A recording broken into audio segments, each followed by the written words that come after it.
bienvenidos a esta tercera sesión sobre el novelista más polémico del siglo XX, David Herbert Lawrence, D.H. Lawrence, ¿verdad? Con esta penúltima sesión termino en cierto sentido, pues la cuarta sesión la vamos a dedicar solamente al periodo mexicano. Toda una sesión para el periodo de D.H. Lawrence en México. Ese momento de Lawrence lo voy a pasar someramente el día de hoy para retomarlo, repito, en la cuarta sesión, la cual será un diálogo con el gran novelista mexicano Pedro Ángel Palou, que también conoce la vasta obra de Lawrence y a quien he invitado en la próxima sesión a conversar sobre México y la visión que Lawrence tenía sobre México. Pero ya entremos en materia y nos quedamos en el año 2021, ¿verdad? Cuando ya hablamos de pues no es que sea una trilogía de novelas, ¿verdad? Hablamos, ¿verdad?, de esas 3 novelas sobre la masculinidad, ¿verdad? Donde ya hay algunas teorías sobre el liderazgo que ha hecho que algunos autores hablen de fascismo, en el caso de D.H. Lawrence, y otros que al contrario, porque tenía también ideas muy firmes sobre la democracia y también sobre el socialismo. Sería muy difícil clasificar a Lawrence como una cosa o la otra. Como el gran artista que era una eclosión de ideas muchas veces contradictorias, ¿verdad? Entonces, decir que era socialista, decir que era comunista, de lo cual también abjuraba, o decir que era fascista, sería un error. Escribió también contra lo que él veía el surgimiento del nazismo, todavía no existe, el nacionalsocialismo, ¿verdad? Escribió contra lo que él veía que se avecinaba en el horizonte. Entonces sería errado decir una cosa o la otra. Lo mismo que sería errado decir que era machista o que era completamente feminista, porque pues eran las dos cosas. En algunas novelas nos suena con ideas falocráticas y en otras ideas nos suenan los personajes que tienen estas teorías más bien ginecocráticas, ¿verdad? Entonces es un personaje muy controvertido y siempre en ebullición. Ya dije que sus novelas son como laboratorios, ¿verdad? Donde no solamente las ideas están puestas a prueba, como hacen los grandes novelistas, pero también su sensibilidad está puesta a prueba. Lawrence siempre es un escritor que está poniéndonos en tela de juicio nuestros presupuestos o nuestros valores morales más arraigados, los pone en tela de juicio, sobre todo aquellos que tienen que ver con nuestras ideas transmitidas de la sexualidad o del amor o de las relaciones hombre-mujer. Ese es, ya te lo dije, es uno de sus grandes temas. Y eso va a ser hasta el día que muera, en su poesía, su novela, sus ensayos y su teatro. Bueno, también hablé de la enfermedad de Lawrence. Esta ya lo acompañaba desde muy jovencito. Ya dijimos cómo la madre se da cuenta de que tiene un hijo pequeño después de la muerte del mayor, su favorito, y se vuelca, ¿verdad?, en el pequeño David Herbert desde muy pequeño, porque tiene estos problemas pulmonares que lo van a perseguir toda la vida.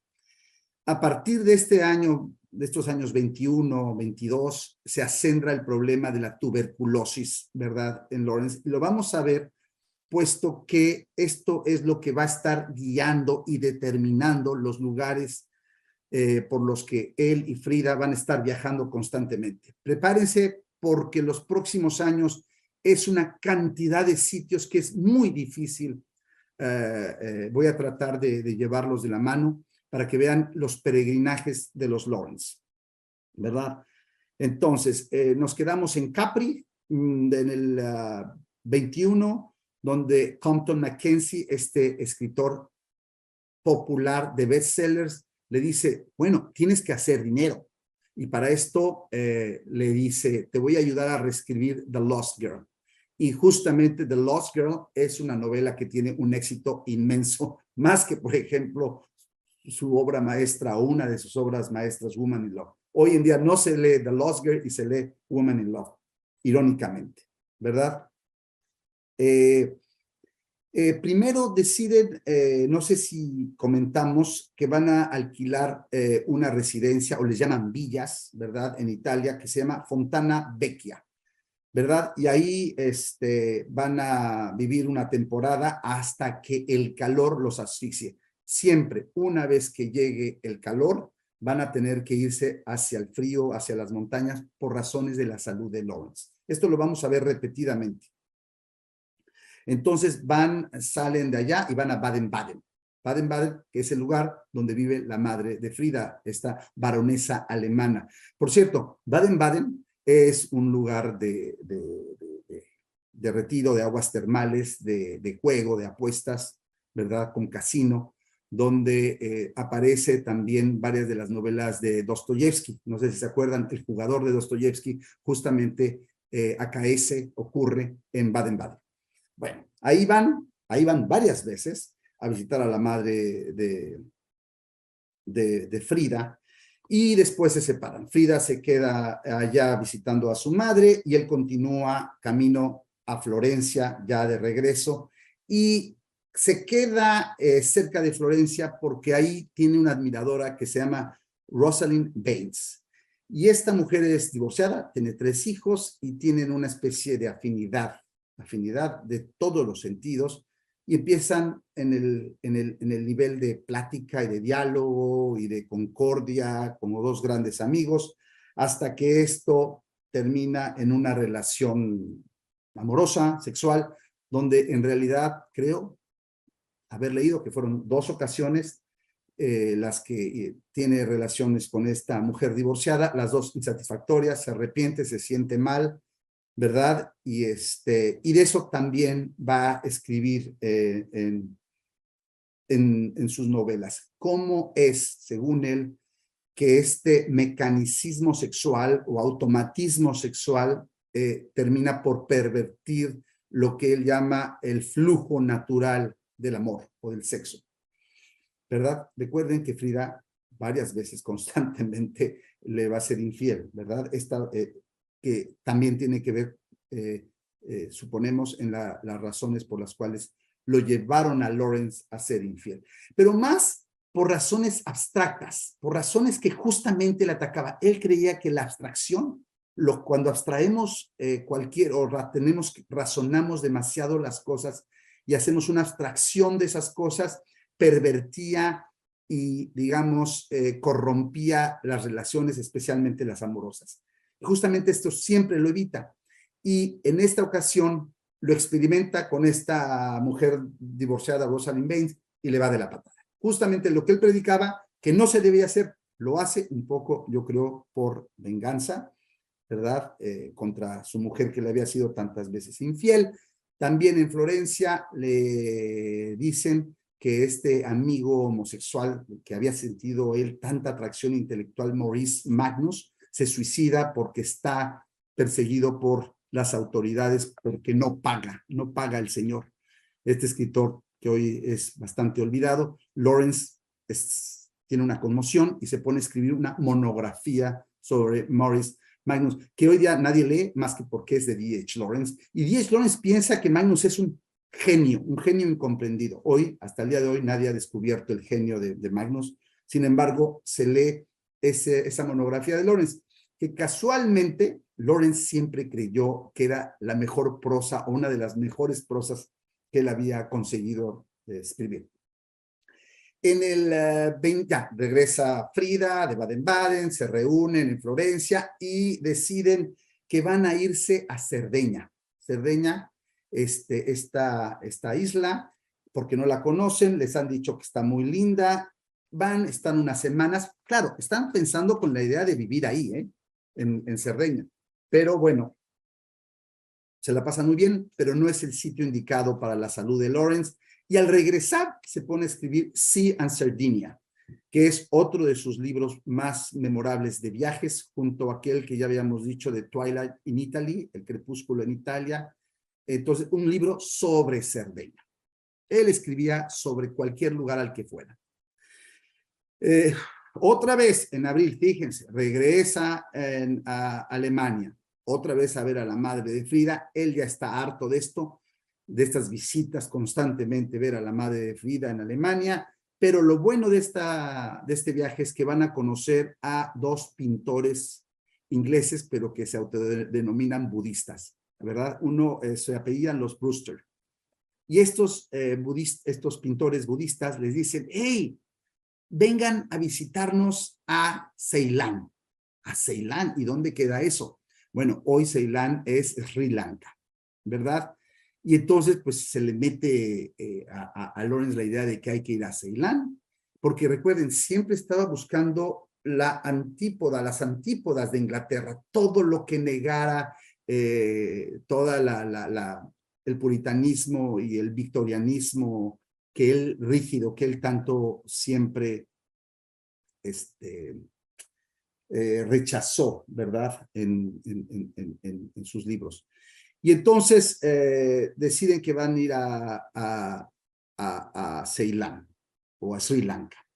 Pero mientras tanto recibe carta de Thomas Seltzer, este editor que ya hablamos de Seltzer, que va a ser el editor de Estados Unidos para la obra de Lawrence en Estados Unidos, que va a estar constantemente reeditando sus libros en Estados Unidos, donde pasaban mejor la censura que en Inglaterra, ¿verdad? Y le dice, necesito que te pongas a revisar todas las pruebas de todos los libros que vamos a reeditar para sus ediciones gringas, y añade otro libro que escribe en esa época, un libro de ensayos que se llama Fantasia of the Unconscious, Fantasía del Inconsciente, que recuerden había escrito un libro antes y que hoy se recoge en un solo volumen sobre sus teorías de psicoanálisis y sobre educación. Escribe un libro de cuentos que se llama England by England, otro libro que es una diatriba nuevamente contra Gran Bretaña, y uno de sus libros más famosos, que son 3 relatos breves, que se llama The Lady Bird, La Catarina, y incluye The Fox. Recuerden que hablamos de esa novela corta que se llama The Fox, que se las recomiendo mucho, y se ha hecho película también de The Fox.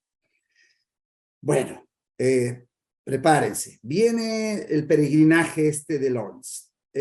Van finalmente a Ceilán, y y allí, el 26 de febrero de 1922, parten desde Nápoles. Caminó, pero fíjense, hacia el oeste. En lugar del este, van hacia el oeste, van hacia Ceilán, hacia Sri Lanka, y conocen en el barco a una viuda millonaria que se llama Anna Jenkins. Y Anna Jenkins, una viejita anciana que va con un grupo de amigos australianos, ¿verdad? Está leyendo Sons and Lovers y está fascinada con Hijos y Amantes. Y nada menos y nada más que el autor de ese libro que ella está leyendo está en el barco. Lo conocen, se hacen amigos los australianos y le dicen, tienes que venir a Australia. Y dice Lawrence, pues ¿por qué no? Pero es que primero vamos a ir a Ceilán. Ah, está bien. Entonces llegan a Ceilán, los reciben los amigos estos budistas, los Brewster, están varias semanas en el Sri Lanka, Ceilán, y se la pasa Lawrence de la patada. De la patada. Él creía que iba a terminar escribiendo algo sobre Sri Lanka, termina escribiendo unos cuantos poemas. No hay novela sobre este país, la capital Colombo, se la pasa de la patada, no le gusta, mientras que van la pareja de pintores con Frida a hacer visitas arqueológicas, cosa que siempre le gustaba. Estas visitas arqueológicas le encantaba, templos, iglesias, lo que fuera. En esta ocasión prefiere quedarse encerrado porque el calor literalmente lo abochorna, el calor y la humedad, justamente lo que más le dañaba su frágil salud. Deciden que es suficiente y se van por fin a Australia, y parten el 4 de mayo del 22, fíjense, se van a Australia y llegan a Perth. Nomás llegar a Perth, los reciben la familia de la señora la familia Jenkins, lo agasajan, etcétera, etcétera, pero pues al poco tiempo tienen que irse a una casa de huéspedes, eso que le llaman en Australia y en Inglaterra bed and breakfast, y hoy se llaman bed and breakfast. Se van ahí y se quedan con la dueña del bed and breakfast del hostal o esta casa que son pseudo hoteles, ¿verdad? hoy se llaman boutique hotel, ¿verdad? Y se queda con la dueña que se llama Molly Jenkins. Y Molly Jenkins es aspirante a novelista, prepárense. Y le dice, wow, llegó D.H. Lawrence con Frida, lo reciben, ya se habían quedado con los Jenkins unas semanas. Van a esta casa de huéspedes, bed and breakfast, con Molly Jenkins, que es aspirante a novelista, y le dice, mire, señor Lawrence, yo también tengo una novela que terminé, pero pues no sé qué le parezca, y se llama The House of Ellis. Lawrence la lee por amabilidad y le gusta, pero siente que necesita ser reescrita, se ponen de acuerdo y Lawrence se acomete la tarea de reescribir la novela. Y hoy es una de las pocas obras de Lawrence en colaboración. Entonces, la novela finalmente se llama The Boy in the Bush, le cambiaron el título y todavía no va a salir, sale posteriormente. Es una novela flojita, ¿verdad? Cuyo personaje principal es Jack, pero finalmente es interesante por la colaboración de esta señora Molly con Lawrence. Se dan cuenta que tienen que seguir camino y del oeste de Australia se dirigen hacia el este, hacia Sydney. Sydney les gusta, pero les resulta carísimo. Siempre están buscando lugares baratos donde vivir. Y les dicen de un lugar que se llama Tirol. Van ahí y en Tirol, que se quedan varias semanas, es un lugar barato, a las afueras de Sydney, empieza un cuentito que ese cuentito, como suele pasarse, se hace largo, y luego más largo y más largo, y termina siendo Canguro, otra novela. Una novela, sí, bastante falocrática, bastante política, bastante, podría sonar fascista, sobre el tema del liderazgo y sobre también el tema que ya había hablado, recuerdan en Aaron's Rod, de la subyugación necesaria de la mujer hacia el hombre para conseguir una armonía entre las relaciones hombre-mujer. Esa novela también fue un fracaso de crítica, no es de sus grandes novelas, esta de Kangaroo, pero es una novela, digamos, probablemente más política, junto con La serpiente emplumada, que de esa hablaremos posteriormente. Finalmente, en agosto, mediados de agosto, salen de Australia, ¿verdad? Y parten por primera vez a Estados Unidos, arribando a San Francisco. Fíjense, van les dije, por el oeste. Llegan a San Francisco, se quedan 4 o 5 días de San Francisco, toman el tren hacia Nuevo México. ¿Por qué Nuevo México? Y es fundamental aquí. Nuevo México va a ser probablemente el lugar donde Lawrence encuentre, a pesar de sus peros, porque a todo le ponía peros, Nuevo México va a ser como ese lugar espiritual donde él sienta que es su casa. Y ya van a ver por qué. ¿Qué parte de Nuevo México? Recuerden, van primero a Santa Fe, llega el tren a Santa Fe y de Santa Fe se trasladan a Taos. En Taos los reciben los Luján. Los Luján, Mabel Luján y Tony Luján, pareja. Tony es nativo, es un nativo de los indios pueblo, así se llaman indios pueblo, y casado con una mujer anglosajona que se llama Mabel. Mabel es la gran admiradora de D.H. Lawrence. Admira toda su obra y lo ha estado invitando desde muchos años antes a que vengan a Estados Unidos, vengan a Nuevo México, aquí los vamos a recibir. Finalmente, repito, de Sri Lanka, Ceilán, van a Australia, ya llegan a San Francisco y se internan al Midwest americano, es decir, a Nuevo México, Santa Fe, luego van a Taos. Yo, por cierto, estuve por ahí y les voy a contar, ya voy a llegar a esa parte, al rancho Lawrence, o el rancho Kiowa. Eso lo hice muy joven, como una especie de peregrinaje especial, que fue muy emocionante. Hay incluso una capillita con el ave fénix, ¿verdad? Que es el símbolo por el que se le conoce a D.H. Lawrence, el del ave fénix. Pero de eso ya hablaré más tarde. Aquí nada más decir que, bueno, como era de esperarse, al principio todo amabilidad, todos muy felices, pero empiezan a haber friccioncitas. Primero Frida y Mabel.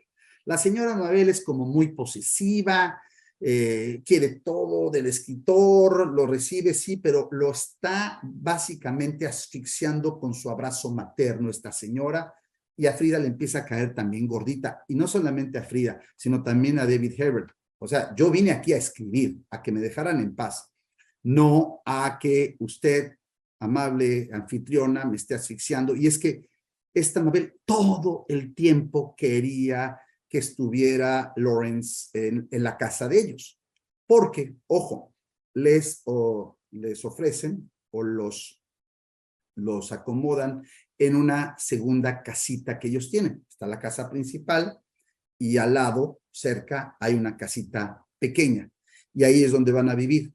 Pero en el fondo es que Mabel no los deja nunca nada. El pobre ni siquiera puede escribir. Y no solo eso, ella quiere que escriba una novela sobre Nuevo México. Exige que escriba una novela su invitado sobre Nuevo México. Y luego le dice, pues que así no son las cosas, ¿verdad? Dame chance. En cambio, empieza a escribir ensayos sobre los indios pueblo y sobre sus tradiciones, sus ritos, sus ideas mágicas, etcétera, etcétera. Una cosa medio antropológica que tiene, luego ya veremos, todo un libro de ensayos sobre los indios pueblo de Nuevo México. Por cierto, ya que hago paréntesis, no hace mucho salió publicada una novela de una escritora que se llama Rachel Cusk. Se las recomiendo mucho. C-U-S-K. Se llama The Second Place.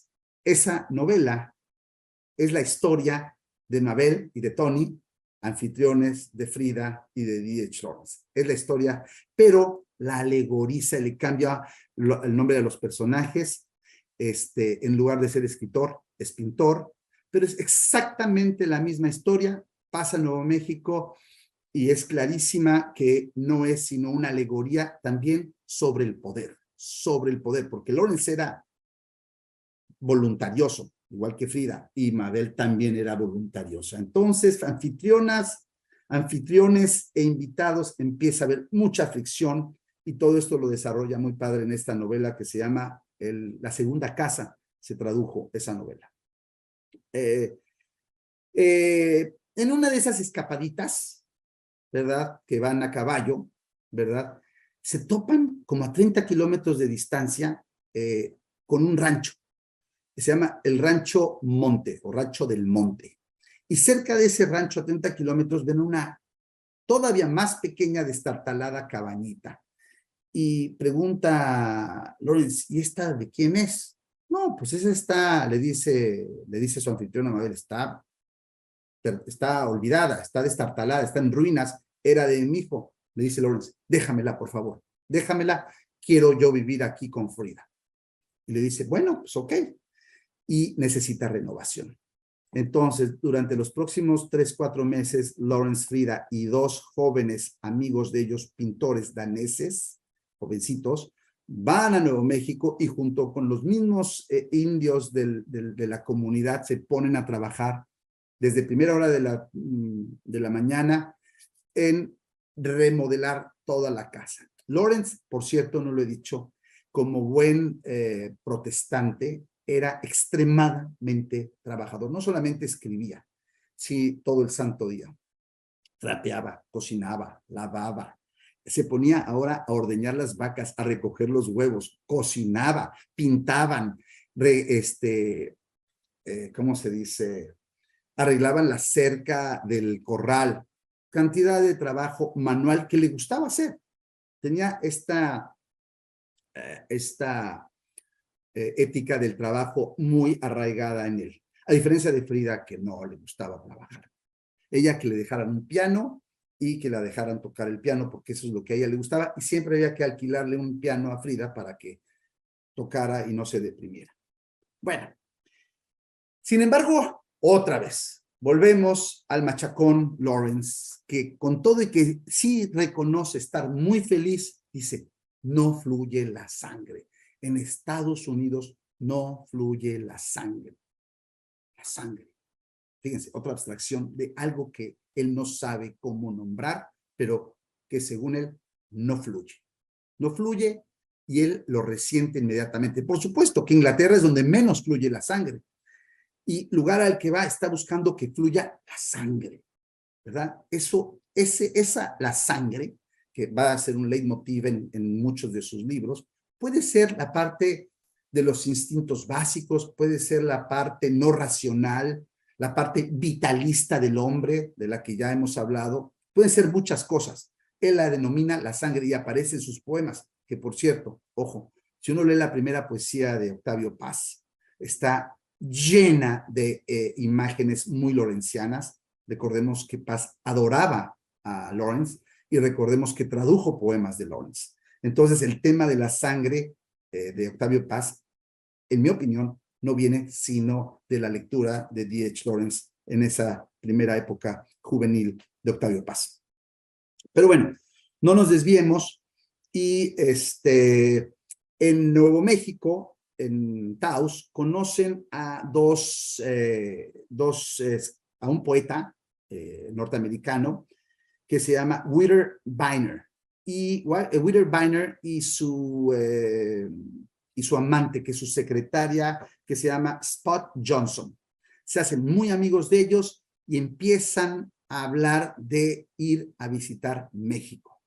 Dice Frida, sí, vamos. Y pues Lawrence siempre con un pie puesto en polvorosa, organiza el viaje y se van a México. Esa primera visita, ojo, es de marzo de 1923. Van a llegar a la Ciudad de México, al Hotel Monte Carlo, que luego en The Plumed Serpent, en la serpiente plumada, se llama el Hotel San Remo. O sea, sí existió el hotel, casi todo lo que cuenta Lawrence siempre existe y casi siempre lo transfigura. Entonces hay un trabajo de la imaginación a partir de la realidad, algo que Vargas Llosa, como saben, denominaría el elemento añadido. Sí es la realidad, pero no es la realidad. Se parece, pero no nos confundamos. Es México, pero no es México. Es el México de D.H. Lawrence, visto por el narrador de D.H. Lawrence. Pero bueno, esta es la primera de 3 visitas que hace Lawrence. En realidad fueron 2. La segunda es muy breve, pero fueron 3 visitas de Lawrence.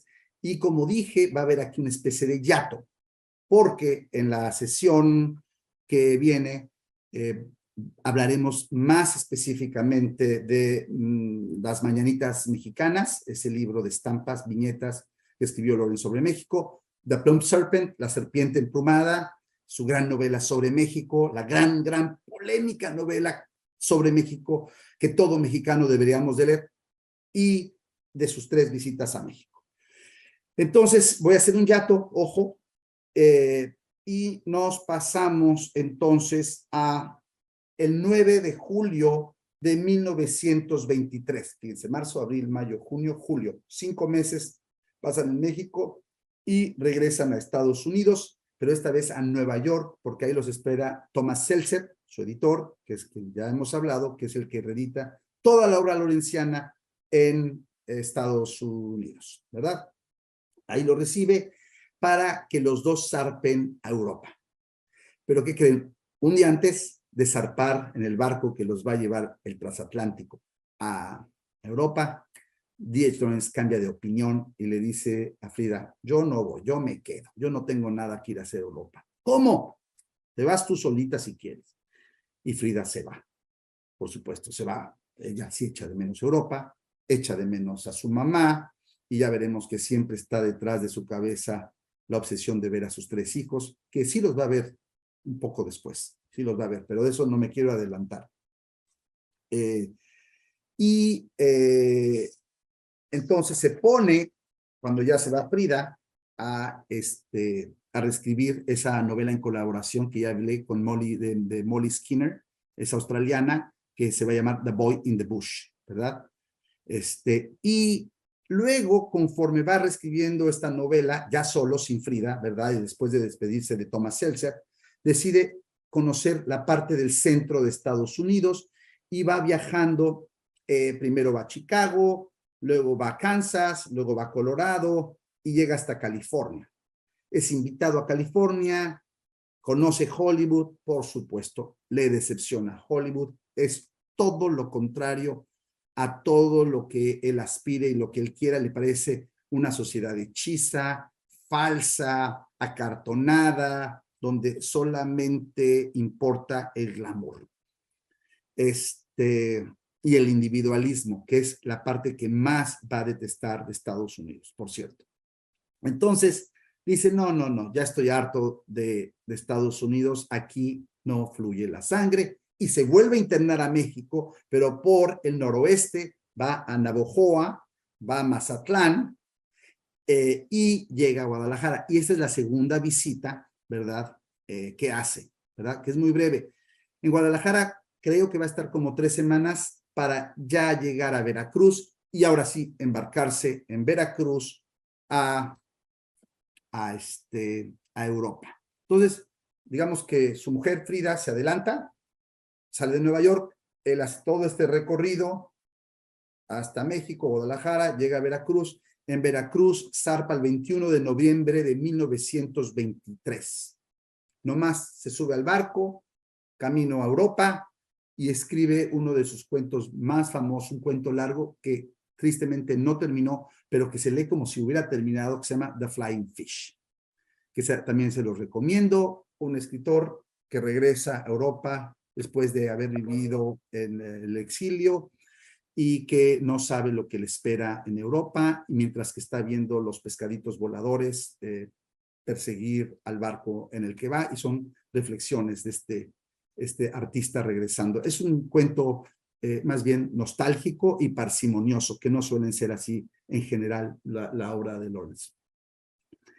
Bueno, nomás llegar otra vez, dice, ¿para qué vine? Ya sabía, le sofoca Londres, está harto, no le gusta ni el clima, ni su gente, ni el ambiente intelectual que tanto repudia, e inmediatamente en diciembre, el 22 de diciembre de 1923, convoca a una cena que es memorable, famosa en los anales de artistas ingleses, en el Café Royal de Piccadilly, ¿verdad? Con todo aquel grupo, no sé si se acuerdan, de músicos, pintores y escritores que había reunido junto con Kotelinsky, el traductor del ruso, y Mary Canaan, una escritora de esa época, y muchos otros. Los convoca para esta cena para decirles que ya descubrió dónde está Rananim y que Rananim está en México.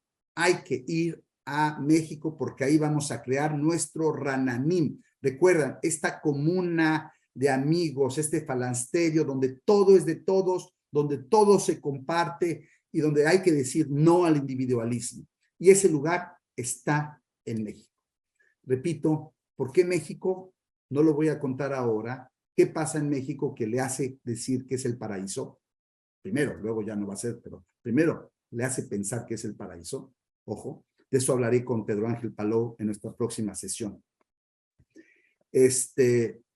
Por supuesto, pues todos lo ven como con ojos de escéptico. Rananim, bueno. Y en México, wow, ¿quién va a México en 1923, verdad? Sin embargo, 2 se animan. Es Dorothy Brett, que va a ser su fiel amiga y también secretaria, que es una joven medio sorda, ¿verdad? Bueno, sorda, pero que usa un aparato para poder oír, que es una gran admiradora de Lawrence, pero que es en ese momento amante de famoso John Milton Murray. ¿Se acuerdan? John Milton Murray, el esposo de Catherine Mansfield. Catherine Mansfield ya muerto para esas fechas. Entonces, Murray es amante de Dorothy Brett, la hace creer que él también se va a animar para ir al Rananim mexicano, junto con Lawrence. A la mera hora no va, ¿verdad? Y en enero del 24, semanas después de esta reunión donde todo el mundo pasa de su plan, ¿verdad? Excepto esta mujer, se va al norte otra vez, a los Midlands, a visitar a su padre, a sus hermanas, a Ada y a Emily, a sus sobrinos, y allí conoce a un famoso ocultista inglés que se llama Frederick Carter. Es astrólogo, es ocultista, es alquimista, hace cartas astrales, hace libros de esotería, etcétera, etcétera, y le llama mucho la atención a Lawrence, y junto con él viaja a los Steeper Stones, que si no me equivoco están en Escocia, que son estas, que no, nadie sabe qué son, ¿verdad? Que son estas monolitos de piedra que nadie sabe cuándo tuvieron allí, quién los construyó, y tenía curiosidad, son milenarios, curiosidad de conocerlos, y hace esa visita con este Frederick Carter. Va a ser importante Frederick Carter, ¿por qué? No lo menciono nada más de Oquis, porque en 1930, cuando Lawrence escriba su último libro, semanas antes de morir, que se llama Apocalipsis, sobre su propia teoría o interpretación del Apocalipsis de San Juan, ese libro del que ya me estoy adelantando, que va a ser el último que escriba, en el fondo no surge sino como una introducción a un libro que Frederick Carter le ha pedido que escriba para su propio libro. Otra vez, Lawrence empieza como una pequeña introducción, se le hace largo, largo, largo, y termina siendo un libro sobre el tema. Por eso menciono a este ocultista y astrólogo Frederick Carter. Finalmente, después de esa visita a Inglaterra, a los Midlands, a Londres, etcétera, se van a París, de allí van a Baden-Baden otra vez, con la mamá de Frida, ¿verdad? Y entre París y Baden-Baden escribe un cuentito que se llama The Borderline. ¿Y por qué lo menciono entre tantos cuentos? Porque ahí es cuando Lawrence, prepárense, se entera que su amigo, bueno, ex amigo John Middleton Murray, el esposo de Catherine Mansfield, ha tenido asimismo un romance tórrido, un affair con Frida.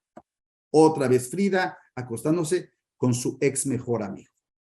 Terrible. Le duele mucho a Lawrence y escribe este cuentito que no es más que una especie de sublimación de la historia, donde ahora el narrador, perdón, no, la historia es sobre un personaje, una mujer que está recordando a su marido viudo, y este marido viudo luego ella empieza a imaginarse cómo vería su relación de ella con su actual amante ahora. Es una historia medio fantástica. Lawrence no escribía cuentos fantásticos, un poquito en la cosa de lo sobrenatural, ¿verdad? Porque hace hablar a un muerto, ¿verdad? El muerto de la protagonista, que no es otra que Frida, mientras que tiene estas relaciones con este otro hombre, que no es otro que John Middleton Murray. Bueno, el 5 de marzo de 1924, por fin deciden, se acabó Europa, basta de París, basta de Baden-Baden, y zarpan de nuevo hacia América. ¿Quién es? Frida, Dorothy Brett, hablé, la joven esta medio sorda, que va a ser su secretaria, su admiradora, zarpan a América, y después de varios paradas en Estados Unidos, llegan a Nuevo México nuevamente, y es ahí donde se lleva a cabo la transacción legal, ahora sí, entre Mabel Luján, ¿te acuerdan? Esta señora anfitriona,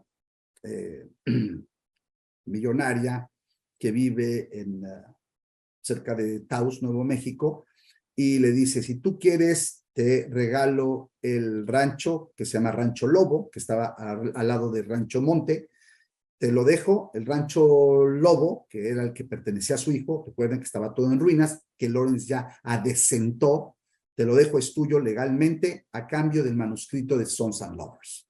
Dice, perfecto, manda que su hermana le mande el manuscrito de Sons and Lovers, y hace la transacción, le da a Mabel el manuscrito de Hijos y Amantes, y Mabel le firma las escrituras del rancho, y varias hectáreas a la redonda.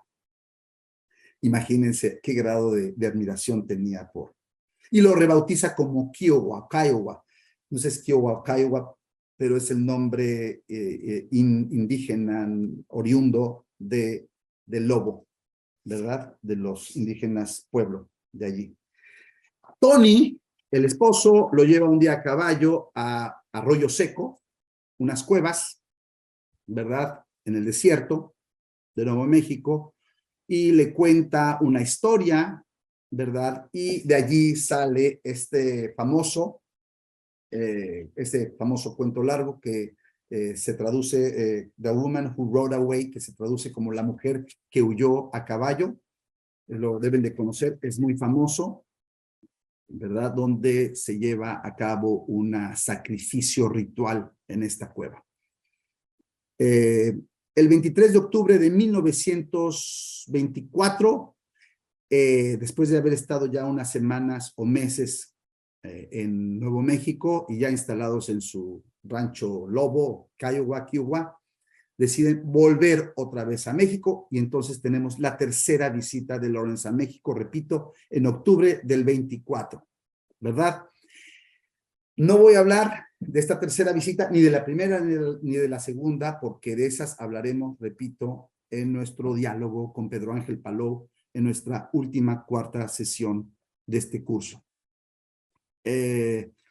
Finalmente, tiene un terrible, espantoso ataque de tuberculosis y a pesar de que, bueno, primero el doctor les dice que tienen que demorar su regreso, tienen que demorar el doctor de México, finalmente esperan hasta que se restablece la salud de Lawrence, otra vez estas hemorragias, a veces con sangre, ¿verdad? Que lo van a tosigar toda su vida. Y finalmente regresan a Estados Unidos en marzo del 25 y el otoño del 25, septiembre, octubre de 1925, regresan a Inglaterra. Ojo, Lawrence en ese momento nunca imagina que ya nunca va a regresar a América. Ese otoño del 25 que marchan, zarpan a Europa, nunca imagina que su única casa, porque Lawrence nunca tuvo una casa, jamás, bueno, desde pequeño que la dejó, nunca tuvo una casa de él y de Frida. Siempre vivió a salto de mata, de invitado, en casas o en cabañas o en ranchos, en hostales y en hoteles y en bed and breakfast. Siempre vivió así. Y si tuvo una casa, fue este rancho Kiowa, que, que se llamaba Lobo, y él lo bautizó como Kiowa. Eso fue lo más cercano a una casa. Le duró muy poquito la experiencia, ¿verdad? Tristemente. Él sí creía que iba a regresar y cada año, a partir del 25, el 26, el 27, pensaba que iba a regresar. La salud no se lo iba a permitir. Nomás llegan a Inglaterra, rápidamente se van a Italia, les recomiendan Spotorno. Spotorno no conoce, pero se enamora de Spotorno y alquilan la Villa Bernarda. Ahí les gusta, con una vista fabulosa al mar, y el casero se llama Angelo Ravagli. ¿Por qué va a ser importante el casero Angelo Ravagli? Porque no solamente, ojo, es Lawrence le va a dar clases de inglés a Ravagli.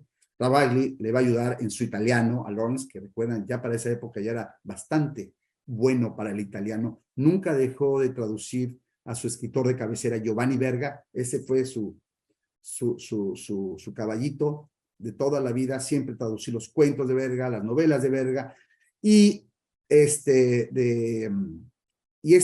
señor, Angelo Ravagli, que era el propietario que les alquilaba, se vuelve el amante de Frida. 10 años más joven que Frida, se vuelve el nuevo amante. Y ojo, este señor es muy importante porque Frida, ya muerto Lawrence, se va a casar con Angelo. Y va a ser su último esposo hasta la muerte de Frida. Y no solo eso, Angelo también va a llevar las cenizas va a ser quien lleve las cenizas de Lawrence de vuelta de Europa a Nuevo México.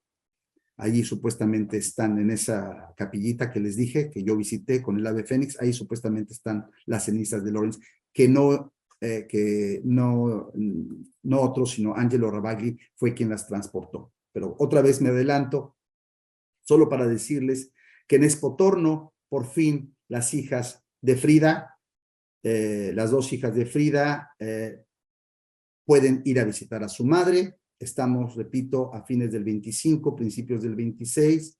Frida feliz las recibe, ya son mayores de edad, no tienen por qué hacerle caso al papá, al señor Whitley, que les tenía prohibidísimo, ¿verdad?, ver a la madre.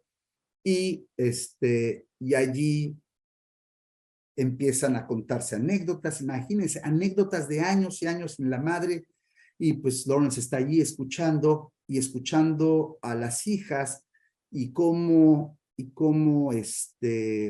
la tía, la hermana de Whitley, el papá y la abuela habían sido severísimas con ellas, ¿verdad? Entonces, de tanto escuchar estas anécdotas de las hijas de Frida, decide escribir una novela corta que se llama The Virgin and the Gypsy, que es una de sus más famosas, que también se hizo película, varias veces se ha hecho película, The Virgin and the Gypsy, y pero esa novela no la publica en vida.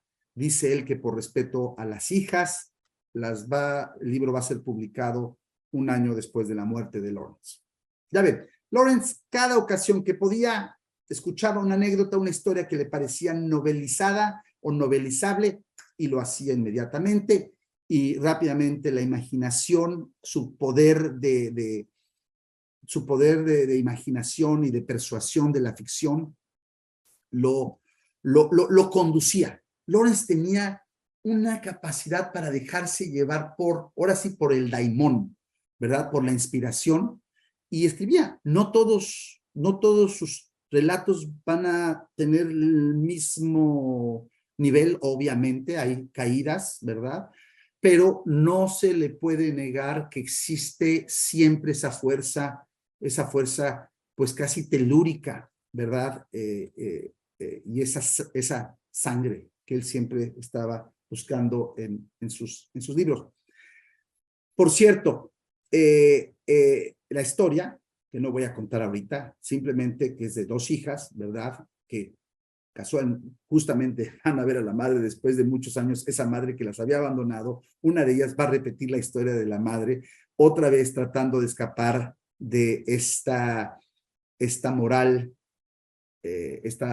moral victoriana, ¿verdad?, rígida, castrante, ¿verdad?, que no les ha dejado vivir de manera sana para Lawrence, es sexualmente sana, hasta que logran escaparse del padre y de la abuela del cuento, bueno, de este relato, The Virgin and the Gypsy. Es claramente biográfico, ¿verdad?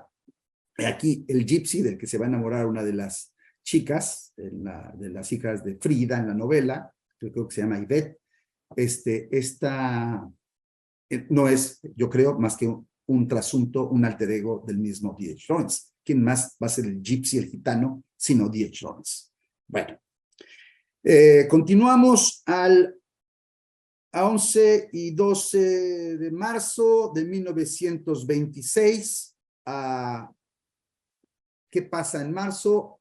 Frida se va con sus hijas a Baden-Baden a ver a la abuela, y llega Dorothy Brett. ¿Recuerdan? Dorothy Brett, la mujer esta admiradora de Lawrence, que va a ser su secretaria en México, ¿verdad? De eso hablaremos mucho con Paló, porque hubo muchas fricciones entre Frida y Dorothy durante sus estancias en México, terribles.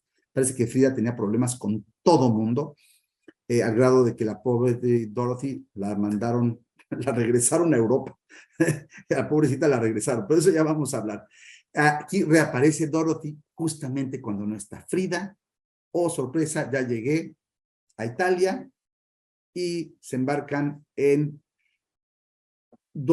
la segunda vez que Lawrence, que se sepa, tiene relaciones extramaritales con Dorothy Brett, y otra vez terriblemente no muy positivas.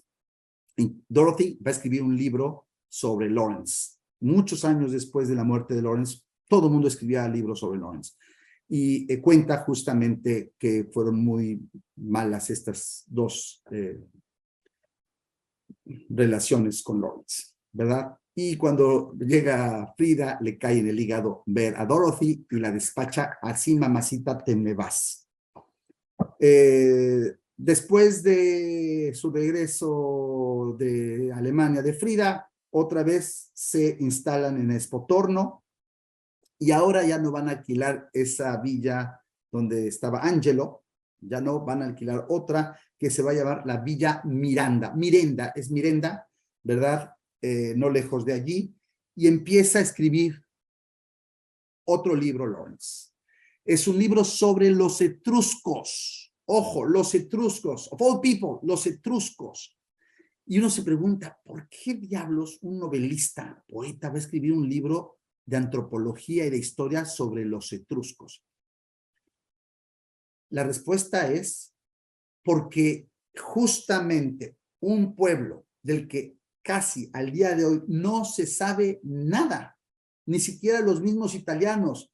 Es más, los romanos de su tiempo, leyendo, por cierto, les cuento, a Robert Graves, esa famosa novela de Yo, Claudio y otra, se cuenta ahí que en la época de no de Julio César, de Octavio Augusto y de Claudio, en esa época, en el siglo I, siglo II, los etruscos ya eran cosa del pasado.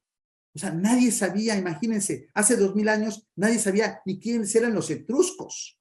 ¿Verdad? Existen las vasijas hermosas etruscas, existe toda la orfebrería etrusca, pero no se sabe realmente ni de dónde vinieron. Se sabe que habitaron obviamente en el sur de Italia, pero no se sabe nada más. Los romanos no sabían de los etruscos. Dice Lawrence, justamente de esos quiero escribir porque me permite a mí lanzar mi imaginación al ruedo. No hay límites y eso es lo que Lawrence siempre le gustaba, que no lo constriñeran en una camisa de fuerza para poder escribir lo que se le diera la gana. No era historiador, no era antropólogo, pero ¿qué creen? Yo, por mis pistolas, voy a escribir sobre los etruscos y escribió su libro sobre los etruscos. Bueno, y también escribió otro relato largo que se llama The Man Who Loved Islands, el hombre que amaba las islas. En el 26 va a pasar algo muy importante.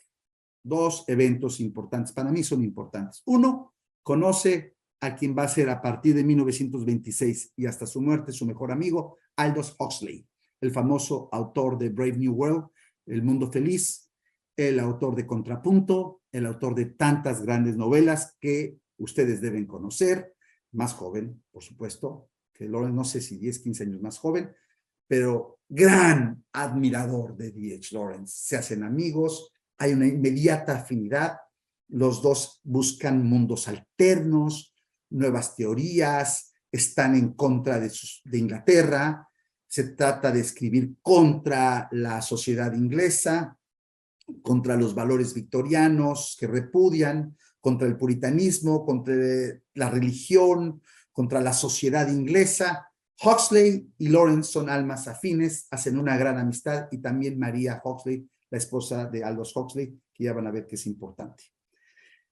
Y la otro evento importante de 1926, Lady Chatterley's Lover, el amante de Lady Chatterley, que es la novela que probablemente más se conoce y que será la última novela que Lawrence publique en su vida. En Villa Miranda, en esta villa que acaban de alquilar por unos meses, se pone a escribir esta historia. En cinco semanas escribe la primera versión. Ojo, nomás termina la primera versión del amante de Lady Chatterley, escribía pero imparable, sin interrupción. Escribe una segunda versión de Lady Chatterley's Lover y la concluye en febrero de 1927. Ya tiene dos versiones, pero ojo, la primera versión es mucho más pequeña. La segunda versión duplica la primera versión.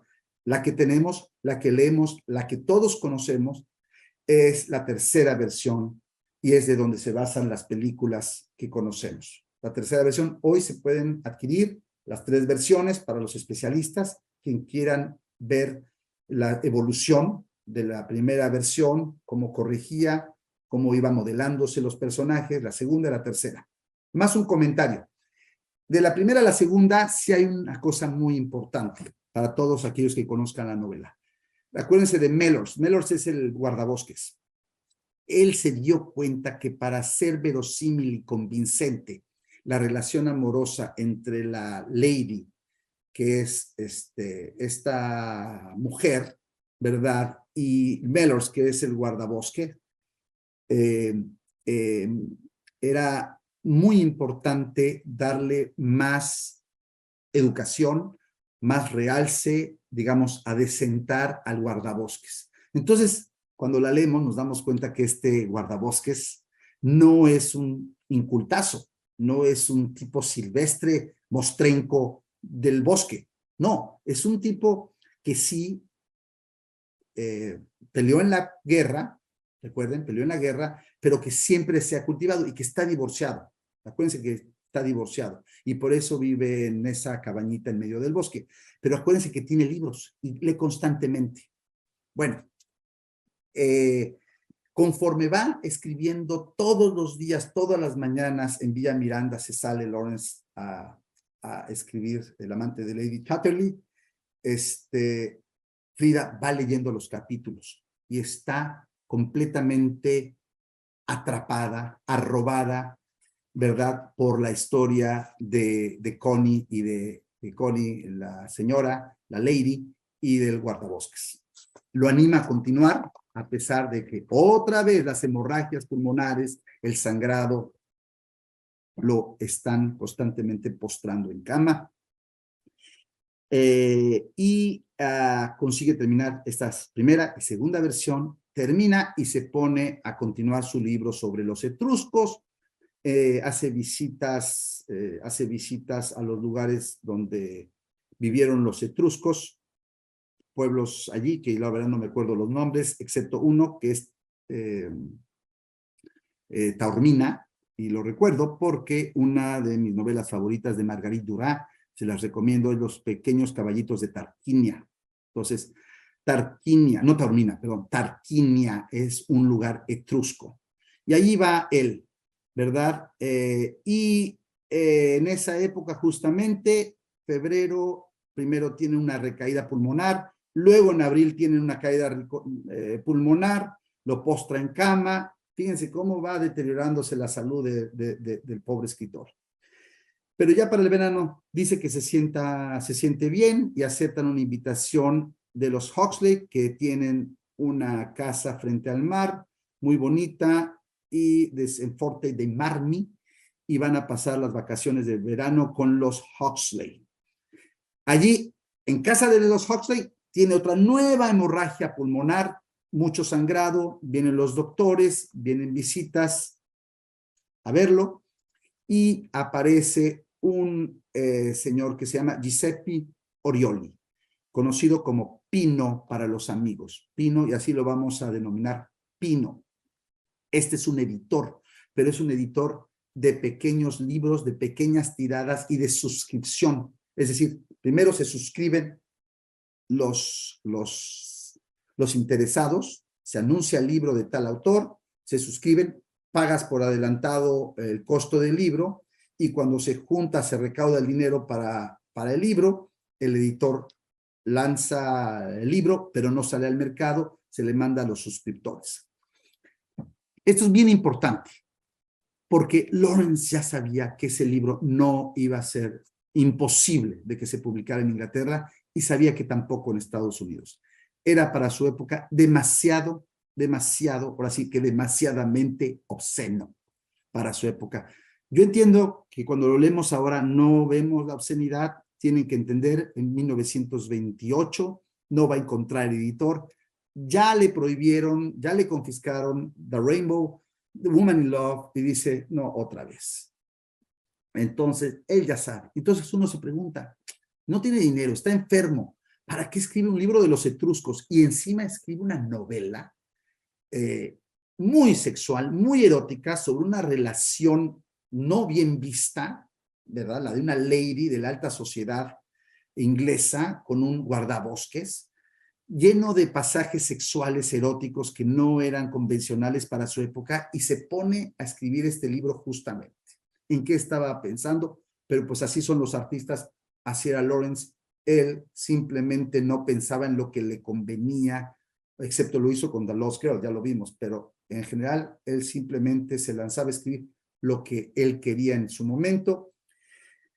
Y bueno, finalmente se pone de acuerdo con Pino y lanza la invitación para que quien quisiera pagar la suscripción del libro de lanzamiento de la nueva novela del británico D.H. Lawrence, editor italiano Pino. Inmediatamente se vende toda la suscripción y publica 1000 ejemplares Pino y sale la primera edición. Perdón. Para esto, antes de que salga la primera edición de Pino, agarra y Lawrence dice, no, dame chance, quiero hacer una tercera versión. Recuerden que nomás habían 2 todavía. Y es cuando para la tercera versión se pone a trabajar durante, creo que fueron 6 meses que se pone a trabajar, 7 meses en la nueva versión, y conforme la tiene lista, María Huxley, la esposa de Aldous Huxley, la mecanografía. Lawrence escribía a mano, ya lo he dicho, María la transcribe, la mecanografía, y se la entregan a Pino, y es cuando finalmente ya sale la edición. Inmediatamente después que sale la edición, se acaba, se agota, y bueno, ¿y ahora qué? Y es cuando le dicen los Huxley, pues vamos a París. En París seguramente puedes conseguir un editor, pero ya a nivel comercial para el amante de Lady Chatterley. Porque sí fue un éxito, pero un éxito que se acabaron 1000 ejemplares y ahí quedó la bolita. Y en Inglaterra no se va a publicar, obviamente, ni intentarlo. En Estados Unidos tampoco se va a publicar, y entonces van a París. Una de las razones, también hay que decirlo, por la que no se publica, es la primera vez en la historia de la literatura inglesa que yo sepa o que yo haya leído en mis investigaciones que utiliza la palabra fuck y utiliza la palabra cunt, es decir, como coño y fuck, ¿no? Coger o joder o chingar, lo que sea, sexualmente, ¿verdad? Y esa palabra todavía pues ni siquiera se dice, pero pues él la pone constantemente en labios de Lady Chatterley y en labios de Mellor, y él no va a transigir, no va a cambiar esa forma explícita en la que está contada esa novela, y por tanto pues que se jodan, pero no la voy a publicar con ninguna censura ni con cortes. Por eso van a París y conoce a Sylvia Beach. Sylvia Beach es muy famosa porque fue la que publica el Ulises de James Joyce, recuerdan, en 1922. Es esta editora que publica muchos de los modernistas, es la gran descubridora de grandes escritores. Joyce, por cierto, lee a Lawrence, no le gusta a Lawrence. Lawrence lee a Joyce y, por supuesto, no le gusta nada la literatura de James Joyce. Los dos se leen. Sylvia Beach rechaza Lady Chatterley's Lover, dice, perdón, pero no te la publico. No, la explicación, no le da ninguna explicación. No sabemos por qué. Yo creo que se debe haber arrepentido toda su vida, ¿verdad? Porque, por cierto, pequeño dato, al día de hoy, y esto sí ya lo tengo bien investigado, es Lady Chatterley's Lover, es el libro más, la novela más pirateada en inglés del siglo XX. Ojo, pirateada. Probablemente hay libros que se han vendido más. Bueno, Harry Potter seguramente se ha vendido más que ningún libro, pero novela pirateada, esa novela es El amante de Lady Chatterley. Finalmente, después de París, se van a Mallorca. Nunca ha ido a España. Odia España, odia Mallorca, el calor, no le gusta a la gente española, detesta la comida, le parece grasienta, tampoco el vino español le gusta. Inmediatamente dicen, Mallorca no es para nosotros. Y entonces, fíjense, y ya estamos a punto de terminar con esta larga peregrinaje que es la vida de D.H. Lawrence. En ese momento le dicen, está por salir por fin esta exhibición de tus cuadros, porque David Herbert Lawrence también era pintor, ¿verdad? No es tan conocido como pintor, era pintor de desnudos sobre todo, ¿verdad? Y una galería londinense ha decidido atreverse a exhibir sus cuadros, pero Lawrence es persona non grata y no puede ir a Inglaterra, ¿verdad? Y no puede ir a la inauguración de la exhibición. Entonces dice Frida, pues yo voy. Ella va a la inauguración de la exhibición y a los pocos días llega la policía con, no sé con qué, con el permiso para cerrar la galería. Ojo, confiscar, no sé si fueron 12 o 13 de los 25 cuadros que estaban allí, los confiscan. Y luego la magistratura decide que por obscenos hay que quemarlos. La galería consigue un buen abogado y dicen, por favor, no los quemen, y no los queman, los devuelven con una condición que nunca jamás esos cuadros obscenos de Lawrence sean jamás puestos en una galería de Inglaterra. Y dice el abogado, por supuesto, los recogen y, y eso, pueden imaginar, ya le revienta a Lawrence. Dice, si ya pensaba que Inglaterra era una mierda, esto es lo peor. Que se vayan a joder todos los ingleses y su puritanismo obsceno, y escribe un libro hermoso que se llama Pornography and Obscenity. Hermoso, donde justamente trata de que es un ataque contra los predicadores de lo puro, cuando dicen, no, no, no, no, no, justamente lo que ellos llaman puro es lo impuro, y lo que ellos llaman pornográfico, eso es lo natural. Entonces, recuerden, él siempre fue un predicador del amor libre, del amor natural, y no del sexo apalabrado, o del matrimonio que en esa época todavía se usaba, ¿verdad? De conveniencia, etcétera, etcétera. Entonces, en muchas cosas fue un pionero. Entonces, escribe ese libro. También en ese libro de Pornography and Obscenity, les digo, ataca al romanticismo, porque dice que justamente el romanticismo coadyuvó muchísimo en, dice, así dice él, esa comezón que nos da en saber lo oculto, esa comezón sexual que nos da saber lo que no se puede hablar. Dice, justamente ha hecho mucho daño el romanticismo a la literatura. Y él, en ese sentido, curioso, en ese sentido, él se cree muy antirromántico, porque básicamente dice, hay que hablar las cosas como son, y hay que contar las cosas como son, las cosas sexuales, y son naturales, y las relaciones de pareja, y la lucha de relaciones de pareja, hay que decir las cosas explícitamente. Y la sociedad de su tiempo pues no estaba preparada. Pero bueno, se confirma que de haber salido la novela de Lady Chatterley's Lover en Inglaterra, pues hubiera sido inmediatamente censurada. Eso que ni hablar. Entonces, se van finalmente, después de esto, se van a Bandol. Bandol es cerca de Niza, en la Costa Azul, ¿verdad? Justamente entre Italia y Francia, alquilan una nueva villa, que ahorita pierdo el nombre de la villa, cómo se va a llamar, y ahí ya va a pasar sus últimos meses Lawrence, postrado, en cama, escribiendo todavía, fíjense, todavía en los últimos meses todo lo que va a escribir. Un libro que se llama Needles, que se traduce como ortigas, las ortigas, esas plantas que a uno le queman, ¿verdad? Que pican cuando uno lo roza. Last Poems y los pansies. Él inventa la palabra pansies, que es una cosa como pensamientos.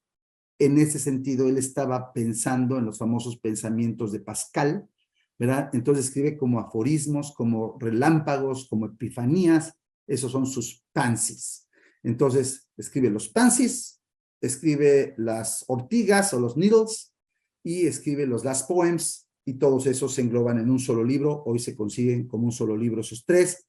Y finalmente la introducción del Apocalipsis para su amigo Frederick Carter, que al final esa introducción de 20 páginas se hace un libro de 200 páginas que se va a llamar Apocalipsis, y que no es sino su interpretación del Apocalipsis de San Juan, donde él ya deja cimentada su propia idea del mundo y de la vida, que ya lo había dicho en su libro de los Etruscos y en cada oportunidad, y es decir, volver a una idea del paganismo, no a un Dios monoteísta. Por cierto, él le parece gran retroceso el monoteísmo judío y todavía peor el del cristianismo. Él le parece que tenemos que volver a un sentido panteísta, donde sobre todo se creía en muchos dioses, como hacían los griegos y como hacían los romanos, y de eso habla en Apocalipsis, en otros libros, por igual. Finalmente es admitido, porque ya no puede más, ¿verdad? Es admitido en un sanatorio en Vence, Vence yo lo visité, muy bonito, no está en el mar, está como en el sur de Francia, cerca de la Riviera Francesa, pero no en el mar, y es muy famoso porque allí estuvo Marc Chagall, ahí estuvo Picasso, y ahí estuvo Matisse también, ahí pintaron y vivieron muchos años, sobre todo Chagall. Y es admitido en un sanatorio que se llama Ad Astra. Ahí lo visita uno de los últimos visitantes célebres, va a ser Wells, H.G. Wells, el famoso autor de La máquina del tiempo, del hombre invisible, etcétera, etcétera. Lo visita y le dice Wells, mira, hay un escultor que hace esculturas de las cabezas de artistas y de escritores, ¿por qué no te dejas hacer una escultura de tu cabeza? Y entonces dice, ok, pues lo que sea, no me importa, ya el pobre está perdido, agónico, con estas hemorragias de sangre que no lo dejan vivir, no lo dejan respirar, pierde la respiración. Al otro día unos días después llega Joe Davison, se llama el escultor, hace 2 esculturas de Lawrence. Lawrence le parecen espantosas, las podemos ver, se conocen las 2 esculturas de la cabeza de Lawrence, nos podemos imaginar cómo era Lawrence. Hay fotografías de lo delgado, larguirucho que siempre fue Lawrence, con su barba gigantesca, casi toda la vida, su sombrero, ¿verdad? Y sus sacos guangos, a diferencia de Frida, que era grande y fue engordando conforme más vieja se fue haciendo, terminó pareciéndose casi a la mamá de Lawrence. Muchos dicen que aparte era mayor que Lawrence, recuerden, 12, 13 años. Entonces era como la matrona, era una repetición de la mamá de Lawrence.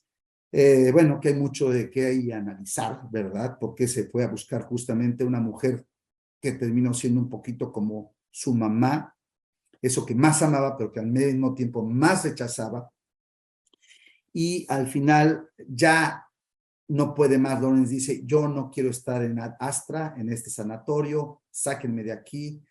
Está una de las hijas de Frida, Barbie, va a buscar, están todo el mundo ayudando, no hay mucho que hacer, francamente. Están los Huxley también, está H.G. Wells, como ya dije, van visitantes, etcétera, rentan, alquilan otra villa cerca de allí que se llama la Villa Robemonde, y llegan el 1 de marzo.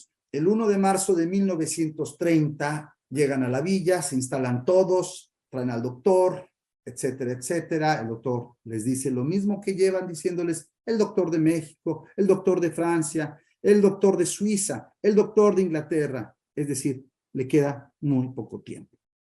Esto ya lo sabía Lawrence. Lawrence odiaba a los médicos, no creía en la ciencia médica. Él pensaba que con su mente positiva y optimista se iba siempre a sanar. No hacía caso. Nunca se dejó hacer radiografías, por cierto, ya existían. En Francia le pidieron los Huxley que se hicieran radiografías, no quiso hacérselas. Le dijeron los doctores que solamente uno de los 2 pulmones funcionaba. Él nunca lo creyó, pero bueno, tenía sus ideas medio mágicas, nuestro novelista. Y finalmente, el domingo 2 de marzo a las 10:15 p.m., en el regazo de María Huxley, por eso les dije que era importante, va a expirar. Y pues deja esta, no basta, vastísima obra comparable a la de Henry James, que vivió lo doble de edad, comparable a un Beethoven, a un Mozart, impresionante. ¿Qué les puedo decir? Son cuentos, son relatos, relatos largos, cuentos, novelas breves, novelas amplias, grandes, entre ellas la más grande, Woman in Love y The Plump Serpent, de la que ya dije que hablaremos más a detalle en nuestra última sesión cuando nos reunamos con Pedro Ángel Paló. Y bueno, pues hasta aquí yo decirles, y no me queda sino aprovechar para recomendarles mi novela sobre D.H. Lawrence, ¿verdad? Que se llama Nudo de Alacranes, que publiqué hace unos añitos, porque pues yo, ¿qué les puedo decir? Soy como muchísimos uno de los grandes fans apasionados de este escritor que no sé si sea el mejor, pero sí fue el más polémico del siglo XX y que nos deja una gran obra para que la estudiemos, la discutamos. Ha tenido quien lo defenestre, ha tenido quien lo admire. Lawrence no se agota, ha sido, fue, es y será controvertido, controversial. Se los dejo allí, muchísimas gracias y nos vemos la próxima vez. Hasta luego.